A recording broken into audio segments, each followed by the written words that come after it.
करने के लिए मोहन आया है, ये केवल यहीं पर हुआ है। और मोहन भी जब पृथ्वी पर आए थे और ये शंकर जी को सूचना मिली कि पृथ्वी पर द्वापर में ब्रज में मोहन प्रकट हुए हैं, तो भगवान भी शंकर जी भी पृथ्वी पर आए।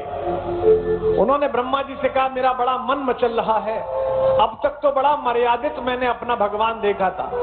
राम बड़ी मर्यादा में रहते हैं, उनके साथ तो हंसी टिटोली भी नहीं हो सकती।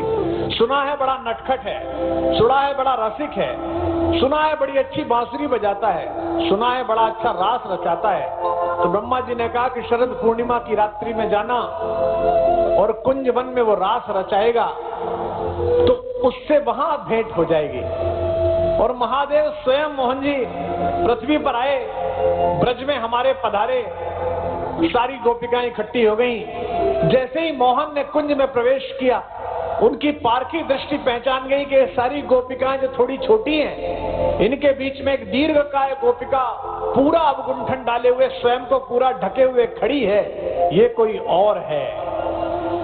कृष्ण जी ने कहा कि आज आगे से रास प्रारंभ नहीं करूंगा, सबसे पीछे जो गोपिका खड़ी है उससे ही रास प्रारंभ करूंगा। गोपिकाओं को चीरते हुए मोहन पहुंचे सीधे महादेव के पास। महादेव साड़ी में लिपटे हुए ऊपर से नीचे तक। अब कोई इतना विराट आदमी साड़ी पहन ले तो कैसा लगेगा। कृष्ण से बचने के लिए महादेव भागे, पीछे पीछे कृष्ण भागे। शरद पूर्णिमा में विश्व की समस्त गोपियों ने देखा, इंद्रियों ने देखा, वेद की श्रुतियों ने देखा कि मोहन भाग रहे हैं शंकर को पकड़ने के लिए। लेकिन अगर मोहन ठाल ने किसी को पकड़ना है तो वे कोई भी हो पकड़ में आ ही जाते हैं, ये तो सामान्य नियम है। और अंततः कृष्ण जी ने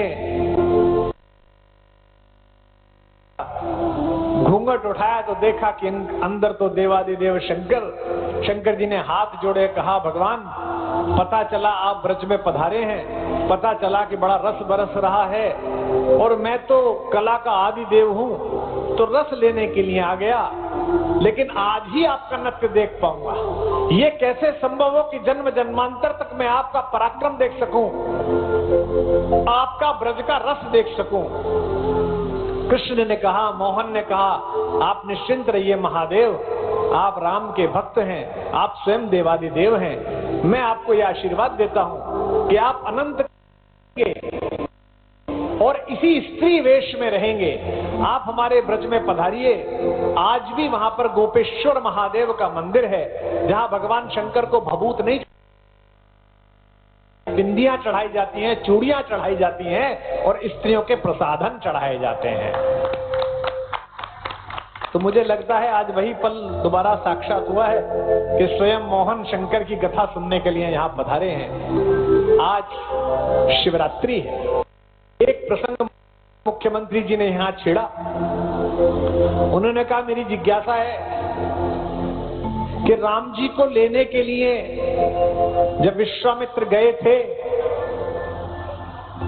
तो ये शादी क्यों करा लाए, जनकपुर तक कैसे पहुंच गए। विश्वामित्र जब राम जी को लेने गए तो उस समय राम जी की आयु 15 वर्ष थी और विश्वामित्र जी से दशरथ जी ने कहा, साधु इतने बड़े संत हैं,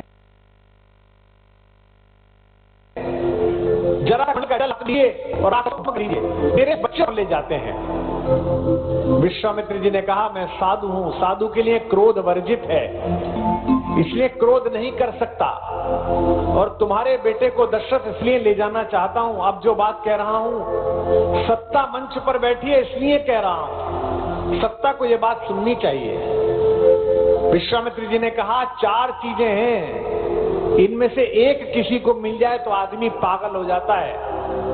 तुम्हारे बेटे के पास ये चारों हैं, उसके बाद भी विनम्र है, शालीन है, संतों की सेवा करना जानता है, इसलिए इसको ले जाना चाहता हूं। और वो 4 चीजें क्या हैं?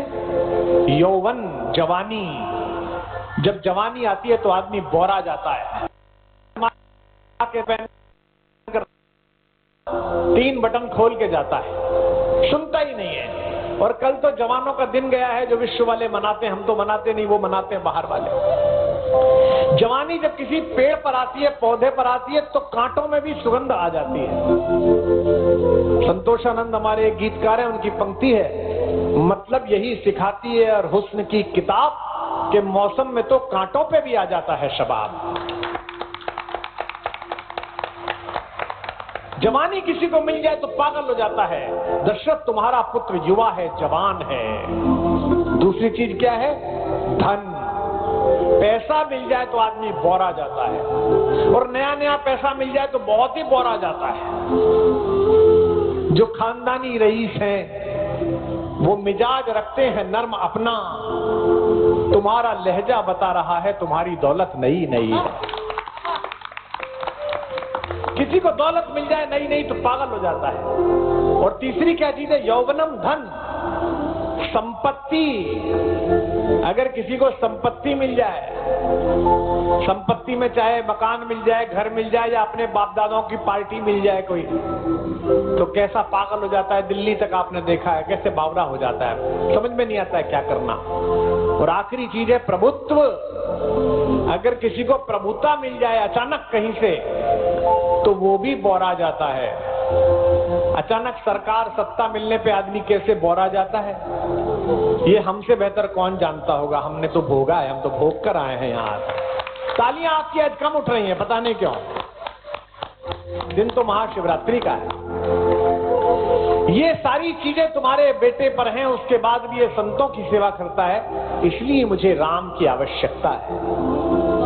आज शिवरात्रि है, दुनिया की सबसे बड़ी वेडिंग सेरेमनी आज ही के दिन हुई। दुनिया में ऐसा कोई विवाह नहीं हुआ जैसा शंकर का विवाह हुआ। वे भूत भगवान शंकर